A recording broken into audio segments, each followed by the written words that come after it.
Right lads, so welcome back to another one of these match analyses, and again, Liverpool disappointed me on another time once again. I'm also not surprised, but without further ado, let's jump into this. I'm probably not going to be as mean this time anyway.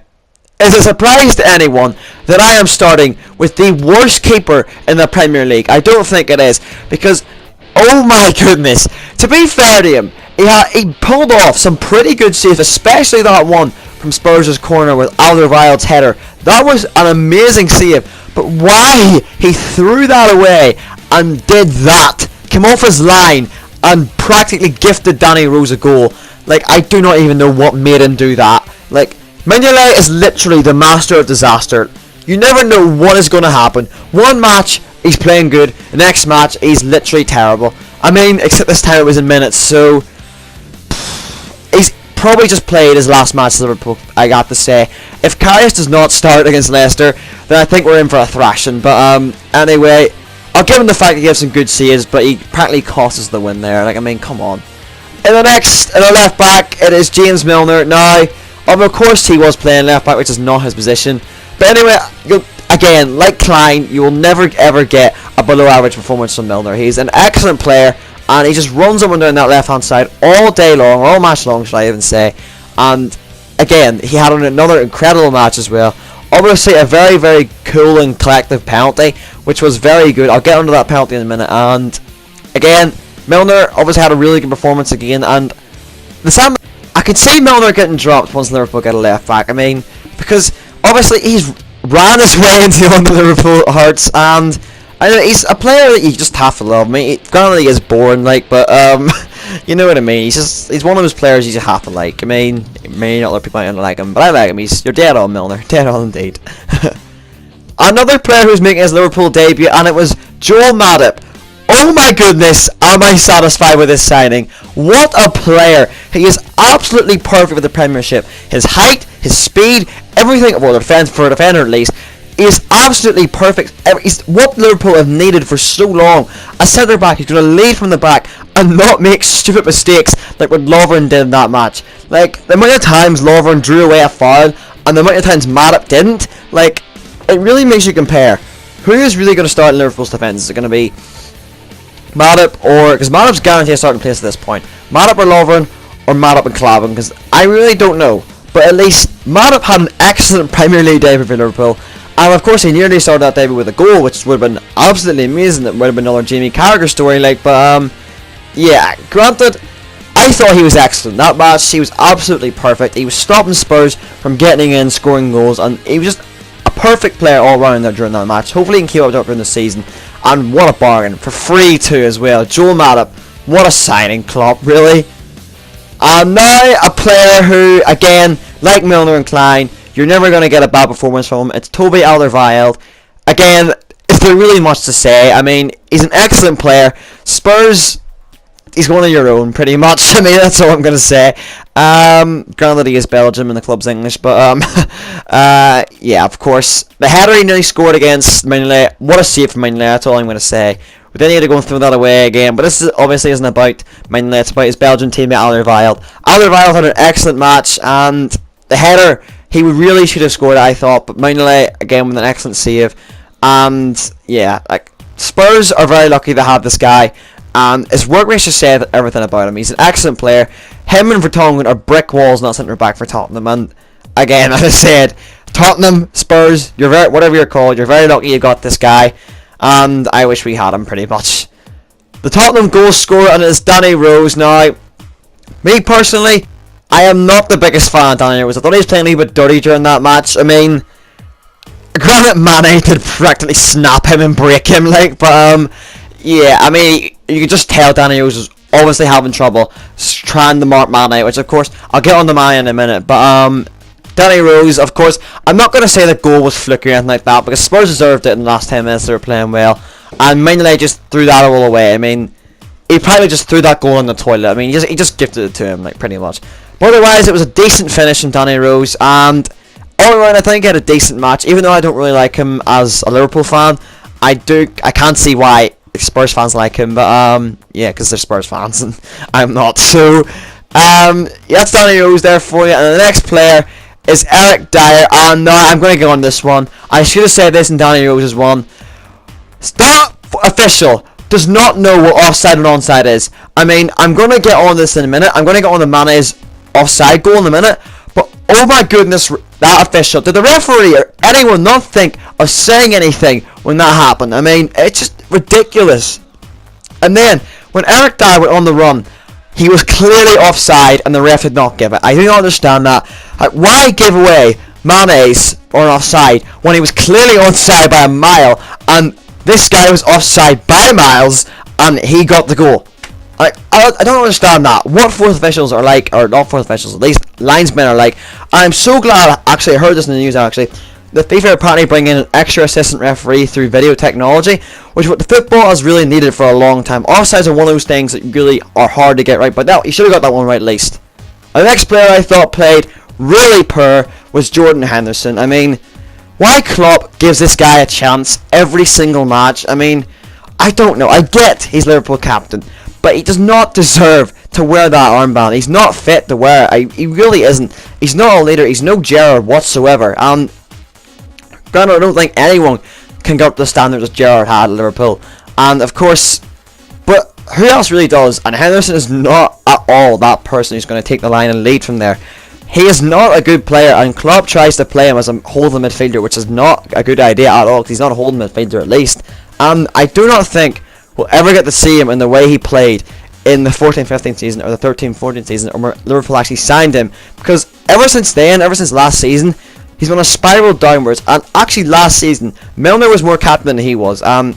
I don't understand why he's still Liverpool captain, because he's not good enough to be captain whatsoever. He's not even good enough to win the starting lineup, I think. I think maybe you should give Chan or something like that a chance, maybe. I actually see this guy getting replaced by Kevin Stewart if Klopp actually makes him into this sort of player he thinks he is. So, yeah, I thought he had a really poor match again. He's given the ball away in stupid positions, and again, he's not a good midfielder, not a good player in my opinion. Definitely should not be Liverpool captain whatsoever.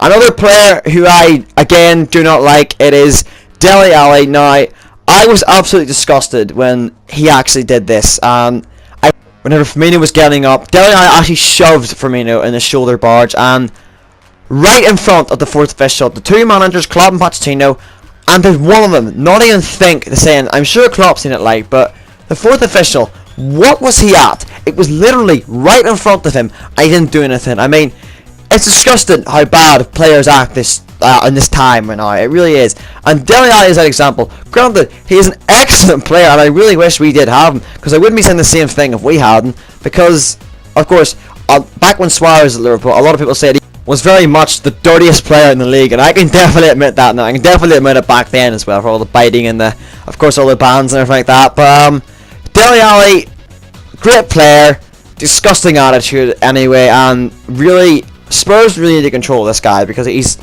gets out of control a lot. And why Pochettino didn't literally say anything and try and control him, I do not know, because it was right in front of him, and that's just a disgrace to Liverpool fans, and of course the people who came to watch the match as well. I mean, it's disgusting. It really, really is. On our left wing, I could have easily put Coutinho here, but I went with Roberto Firmino, because I didn't think Coutinho did really enough to be on the team. And of course, he is the one to supply Liverpool with the penalty, of course. And do I think it was a penalty? Absolutely. The referee got it spot on. Granted, maybe there was a wee bit of contact before it out of the box, which I'm sure Spurs fans might have argued with. But in the end, Firmino was going such a speed, he would have hit the box anyway. So it was a spot on decision from the ref, and obviously a great decision, which could not be equalled by the linesman's decision. So, honestly, great penalty as well from Milner. And Firmino, there was a lot of chances he had in that game where he really should just put it away. Why Klopp still plays this guy as a striker, actually, I do not know. Because he plays striker at Hoffenheim, I believe, and he's not a striker. He doesn't have the pace or the shot to be a striker. Granted, he has the dribbling and the passing, of course, but he does not have any pace whatsoever or the shooting capabilities to do it. I mean, there was plenty of chances in that game where he squirted the players of his own, and he really should just smashed it past the keeper. That first chance in the first 10 minutes, he really should just hit in his own right. He really should have, instead of squaring at Coutinho. And other than that, I thought he had a good game, but honestly, in the next match, maybe an actual striker like Origi or Ings should start, and for me to start behind him as a centre forward role or a cam role or anything like that. But other than that, I thought he had a good game at least. So yeah, I think the next player is our final Liverpool player of the team, and it's what I'm actually really annoyed about. It's Sadio Mane. What the referee was doing whenever, I'm going to go into full rant mode at that official there. What he thought was offside or onside, I do not know. Why he gives Eric Dyer's an onside, which clearly it wasn't, and he gives Mane's an offside when he was Maya's onside, I do not understand. What a cross from here. I can't remember who actually crossed it, but what a cross. And then the finish. No keeper was stopping that. And the referee gives not the referee, I'm abusing the wrong ref. But the official, what was he doing? What was he literally doing? I don't understand.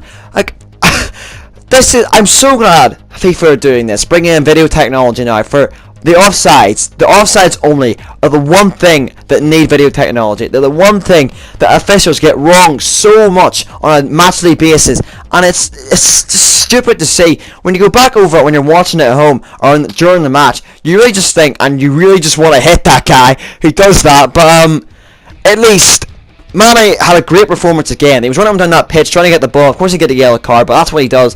He was trying to get in behind players as well. He just did everything. He's a player who is absolutely worth the money at the minute, and I hope he does that the rest of the season to prove that he is worth £37 million to Liverpool. Our final player is Harry Kane now.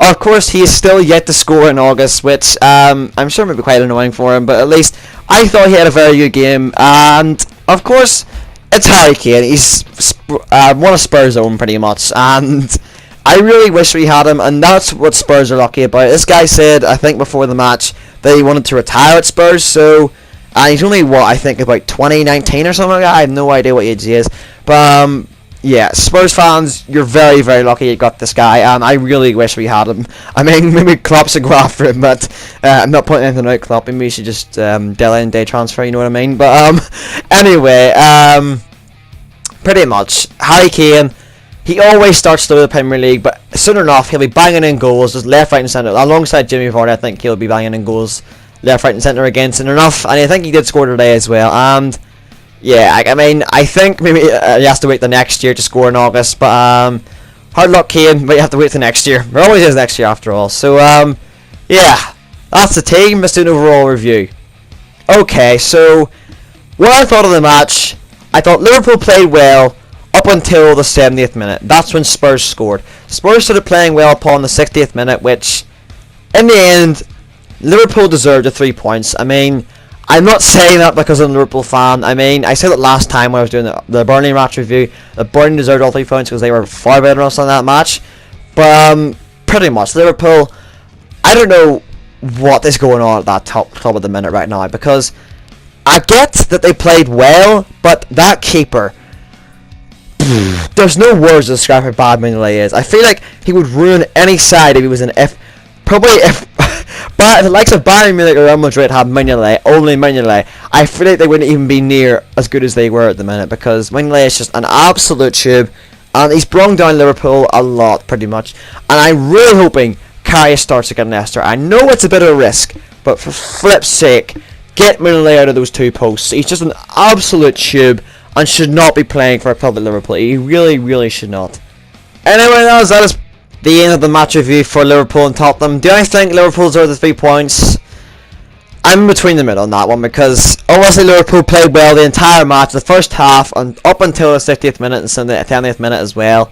They were terrible after that, and well, not terrible, I'm going to say they were maybe just below average, maybe, but Tottenham, they deserved to score the goal, and of course Liverpool actually deserved to win 2-0 in my opinion, because one, Eric Dyer was offside, and Mane was way onside. So I don't actually rant this time, lads, but yeah, if you do enjoy these videos, then feel free to drop a like down below, and of course subscribe if you are new. So yeah, thanks for watching, and I'll see you lads later. Oh, Leicester are going to absolutely thrash us. Oh dear.